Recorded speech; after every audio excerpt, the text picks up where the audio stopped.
Today I'm speaking to Isabella, talking about her short film Topos. I hope I'm saying that the way you want me to say it. Okay, good. That's right. Yeah. Yes. And I'm really, really eager to know more about you and your sort of journey as a director. So if you could start us off by just telling me a bit more about you, that would be great.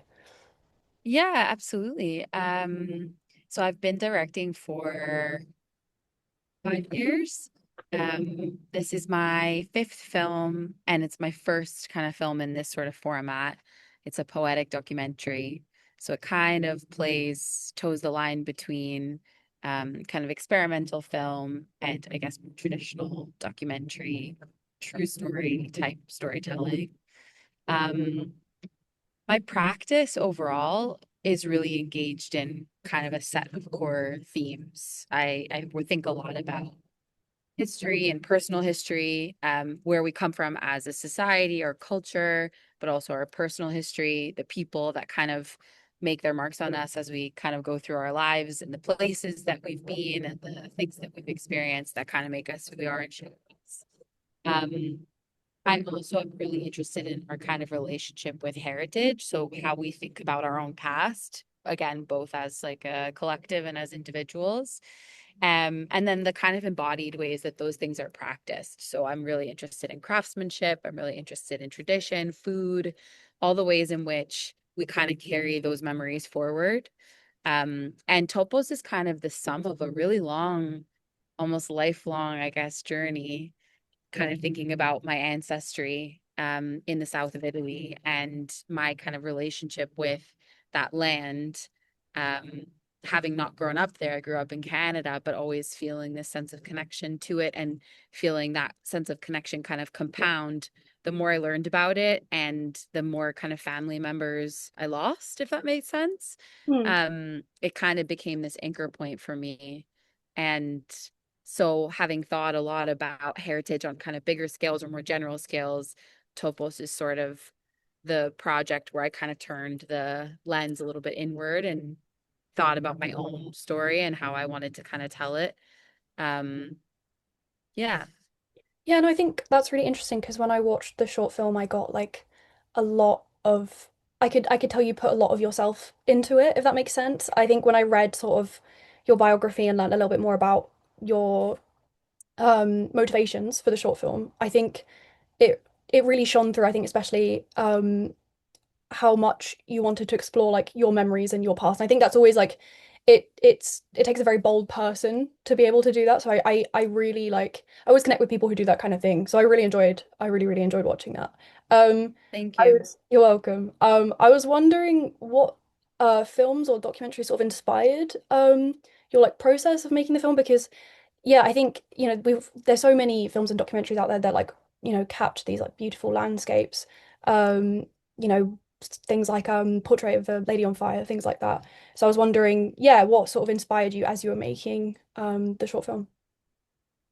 Yeah, I mean, there are definitely kind of examples from cinema that I've drawn from, but I think it was the landscape itself that was kind of my muse in the process. I felt like as I was filming, and I've said this in many other kind of conversations and talks and interviews, but I didn't really know I was making the film until I was making it. I Hmm. didn't really set out to make it. I just kind of started filming in Crete on a trip to Greece, and something about the environment and the way that the camera was capturing the environment and the way that I was capturing the way that I was engaging with the environment as I was capturing it was really special.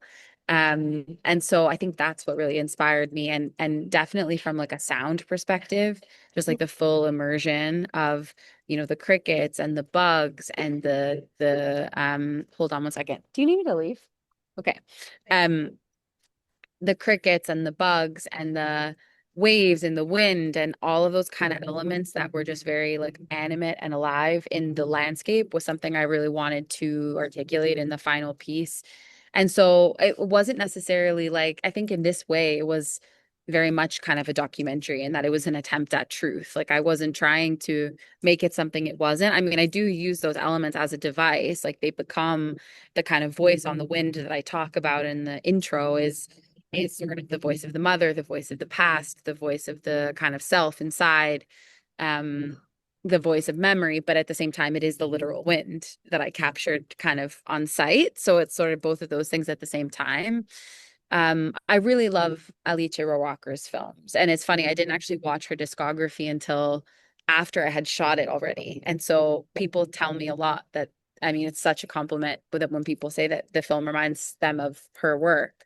And I'm very, very, very, very flattered by that. But I didn't watch it before I shot the film. So that was kind of happy accident.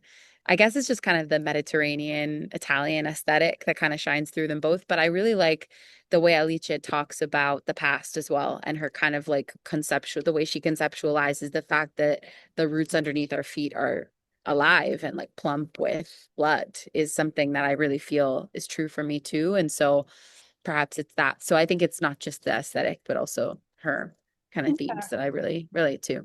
I think that makes a lot of sense. I think sometimes, I think a lot of creative people can relate to that because I think sometimes when you pick up on something, it does kind of like guide you through the process, if that makes sense. So I was kind of wondering, did you have a specific aim when you were making the short film that was kind of guiding you through it? Like, yeah, I know you touch on sort of the nature and the natural sounds and things like that. But I wondered if there was like an aim to, yeah, inspire people to sort of connect back to memories or connect back to their homeland or yeah, things like that.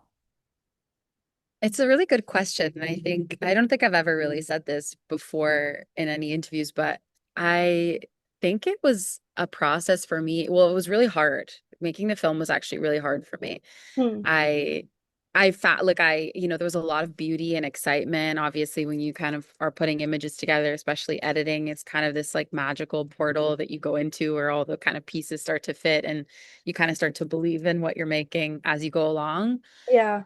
But like as a guiding principle, I think it was a question. I was asking myself all the questions that are in the script and that I kind of have posed with the project, which are like, who am I? Where do I come from? How much of that can I stake a claim to? Do I belong to this land? Do I belong to these people? Do I belong to my past? Am I separate from my past? Can I reconcile it and also acknowledge that, I come from something and that very foundation has given, kind of voice to all that I am and all that I do. It was really like a personal exploration in those very kind of deep rooted questions. And for that reason, it was hard work, emotionally. And like you say, I really put a lot of myself into the project, Hmm. which also I think required a sense of, and I'd never had this challenge before, having worked only in documentary, filming other people and their stories. And I think I really empathize with my subjects now because I feel like you also have to be brave enough to be willing to be seen in that way. And Yeah. so I think it was also an exercise in like uh, experimenting with how much I could let myself be seen by other people Hmm. and how much I could lean into that, even though it was difficult or scary or like made me cringe. And the conversations that, I think then when I would feel afraid, that was when I had to really drill down into myself and ask, like, why am I even doing this? And Hmm. that's, I guess, the answer to your question was I wanted to understand myself better and my relationship to this kind of particular theme a lot better, which I think was achieved in just thinking about something so much through the process of making the film. But I also wanted to raise a discussion around the fact that we have a relationship with not just nature, but our environments, like with place.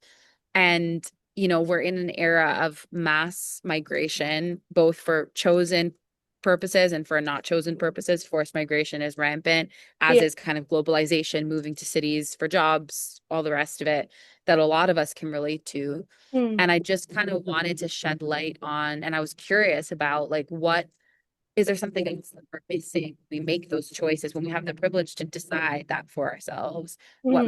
What might we be missing or sacrificing, or what it might the impact be on our kind of hearts in a different way. Yeah. And then vice versa on the other side, like in cases where people are being literally ripped away from the places that they call home, what is the impact of that displacement? Not just in the sense of, okay, they're not with their families anymore, or they're not, but what is the actual pain of being separated from landscape itself, And I Yeah. kind of wanted to get to the essence of that.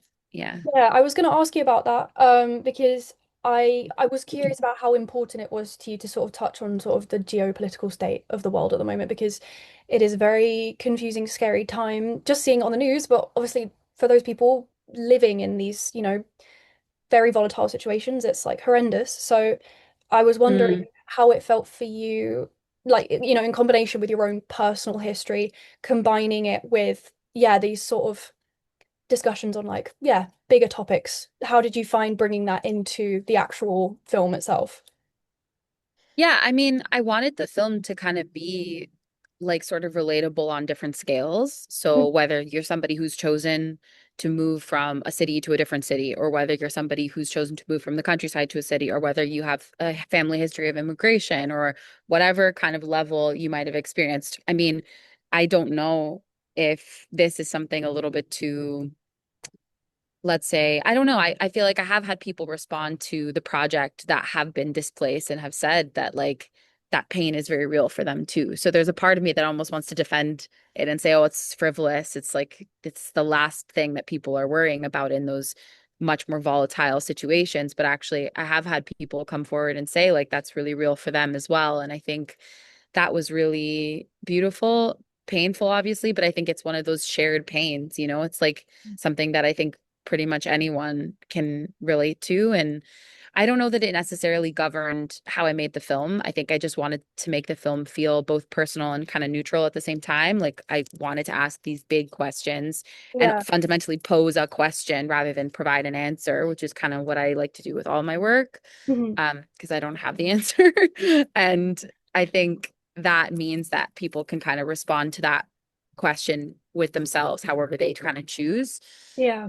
But in terms of kind of geopolitics, like we had a big conversation around this at one of the screening events, which was um in June at Reference Point, and I had a panel of other artists that I interviewed and spoke to about these themes. And um, we kind of spoke about the fact that this connection that we feel to land and this pain that we feel when we lose it, that when that comes from like a really pure place inside of us, it's not an exclusive thing. It's not like I belong on this land and someone else doesn't. It's a sense of wanting to exist peacefully on that land in collaboration with every other living thing on that piece of land. And so I think that's what makes this conversation so relevant right now.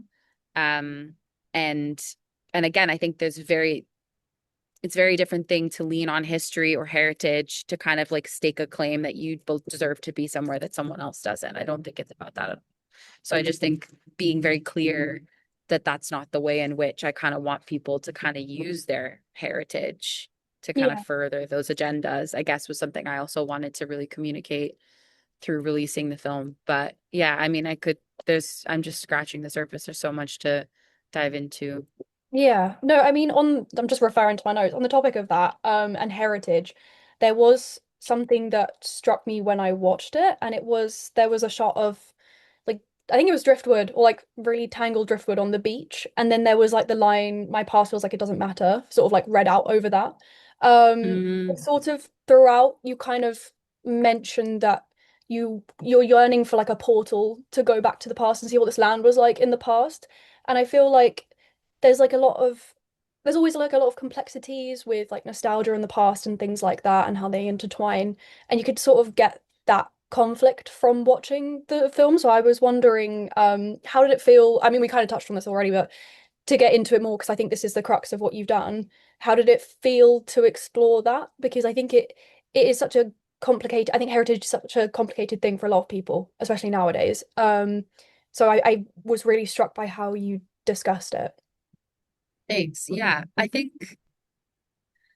think the portal is not so much a desire to go back to the past as it was. Sorry, hold on. It's okay. Just getting a phone call. I'm just gonna decline that. Sorry. All good. I think the portal is not so much a desire to go back to the past so much as it is actually to kind of go reach like another dimension. I Okay. think that was more the kind of like lens through which I kind of intended that piece. And so, because you're right, it can be really dangerous to kind of glorify the past. And I think if I think about, the south of Italy, Calabria, where my grandmothers grew up and their lives were difficult. And I don't want to ever kind of take away from that. Yeah. Um, and so by saying things like, or by kind of writing that my past feels like it doesn't matter, I think having a personal history of a lot of loss, not just of like a displacement in the family, but also loss of my mother and my grandmothers and, all these people that are no longer with me. I think it was almost that sense of being neutralized when you're in a landscape that is so big and so kind of majestic that it really puts things in perspective. I think that was the kind of that's sort of what I was getting to with that. But then also the yearning to kind of like cross over into this other dimension where you kind of all are still, everyone is still there. And so like I feel like I felt that on that land. I've stood on the place in the spot where my grandmother used to pick olives as a little girl with my grandmother, and then years later after she died. And it's this sense of kind of like it sounds very kind of meta, but like it doesn't feel like time moves in a sort of linear way in those moments sometimes because the memory of that place that was passed on to me by my grandmother, but then also was something we experienced together, was something that I was able to then experience firsthand in the present, right? And that will kind of be something I carry with me into the future. And so I guess when I say the portal is the land, which is kind of timeless. It's not so much going to the past so much as it is going to a kind of another plane where all of those parts still exist together. Yeah. No, that makes a lot of sense. And I think that's communicated really well in the film because I think, yeah, it's a difficult thing because I think, like you said, the revisiting the past isn't always the most positive thing, although it can feel like it at times because we do tend to like romanticize it. But from hearing your personal experience, like you put so much of your like history and your family history into it. Did you find it hard being so vulnerable? Because I think, the more you shared here, I see that more and more obviously come through in the film. So did you find it hard being so vulnerable? Absolutely. Absolutely. It was terrifying. When I had my first screening of the film, I like couldn't speak after it. Like I just couldn't. It was really a process of like having to kind of do it in small doses, like showing it to some friends and family, which is the most terrifying thing to show Yeah. people that you know. And then kind of doing the first screening, feeling like I had to do so much preparation to kind of like not so much prepare what I wanted to say because I knew what I wanted to say, but almost like sure up the courage. Like it felt like it really required a lot of courage. Yeah. But then it's been a process for me that it's gotten so much easier the more I've done it, the more, and I think it's also allowed for like a closeness both with people that I know and the people that I don't know that is just so precious. And I think is something that like that's the cost of the fear of being vulnerable or doing a project that's so intimate and making it public. Like what your fear costs you is that connection. And that's what we're all looking for when we make Yeah. work, I think. So it's so worth it. Yeah, So no, worth it. definitely. Yeah, no, I think connecting with people through art, like no matter what form of art it is, I think is one of the most important things. Like I definitely feel that same way. Like when I write, for instance, I definitely want to try and connect with other people. But For sure. and talking about writing, the poetry in the film obviously blends really well with the like imagery you have, the natural imagery. I was wondering how you found it sort of blending those two together because I mean they're both really beautiful. So yeah, imagine it was Thank pretty you. pretty easy.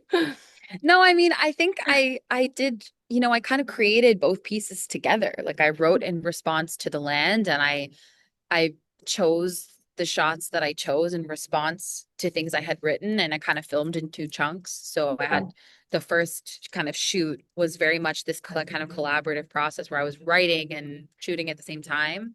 And then when I went and shot the second sort of batch in Italy, I had already written the script. And so I was looking for images. Like I knew exactly what images I needed and I was just kind of gathering them. Hmm. Um, so it was definitely different, but it kind of just came, I guess it kind of came naturally. Yeah.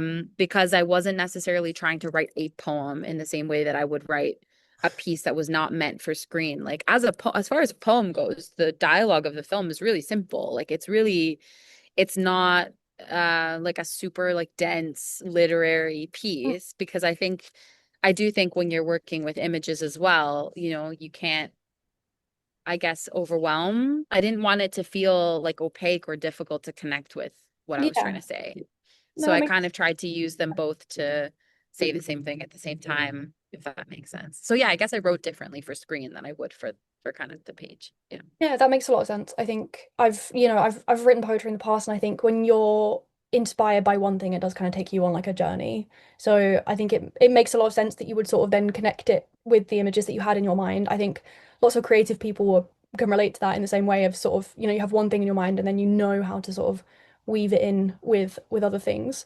How did you find making this film in comparison to like earlier works that you've done? Did you find it quite difficult? Difficult in what sense?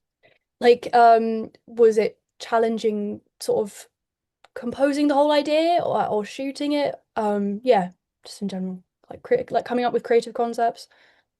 I think it was the easiest in a sense. It was the easiest and the most difficult at the same Yeah. time. I think it challenged me personally more for all the reasons that we've kind of discussed. Yeah. Like I had to put more of myself into it. And so therefore it demanded a lot more from me. And so I had to kind of like be up for that challenge Yeah. if I wanted to kind of see it through to the end and complete it and show it and stuff. Um, at the same time, like it was, again, this is a lifetime's worth of consideration on this topic. And so I think it was really ready to happen. Like it was kind of already brewing for a very long time. And so when it came time to actually start editing and start piecing together this final kind of meditation on landscape and ancestry, it was like already there in my mind. It just kind of came very naturally. And I kind of worked on it really slowly over a few months and really kind of just trusted my gut with all the choices that I made creatively Mm. and for that reason wanted to kind of work really kind of mostly solo but with a really small team that really kind of understood and respected what I was trying to do and understood how delicate it was and the people that were on the team just did such a beautiful job. So it was that also made it such a delight. Was just like seeing other people take what I had kind of got so far with and then just take it that one step further. So the sound, the music, the color, the graphics, Yeah. yeah, I adore those pieces. Yeah, no, that makes a lot of sense. I think when stuff like that sort of slowly all starts to come together, it's the most satisfying feeling there is to sort of see everything kind of come to fruition. So I definitely understand that. And I guess sort of finally to sum it up, what do you feel like you learned on your journey when you were making this film? I think I think it really solidified something that I had always felt but hadn't really put the words to really, which is like in terms of the relationship that we have with landscape is that, you know, memory and land, ancestry, the body, all of these things are in relationship to one another. Like none of those things are independent from one another.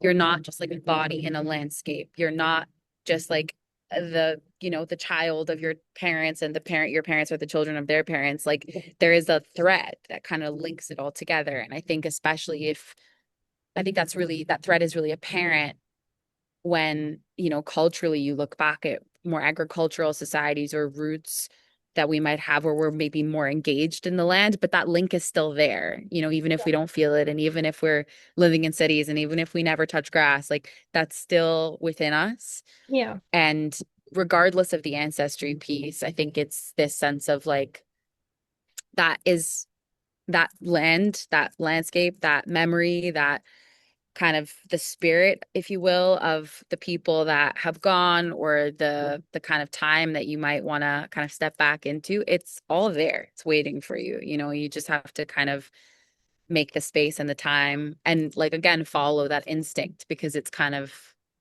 there already, I guess. And I think I really learned to articulate that through doing the project that I really do believe that these things are eternal and that you know, that's something that I think I really strengthened my conviction in by making the project and also releasing it.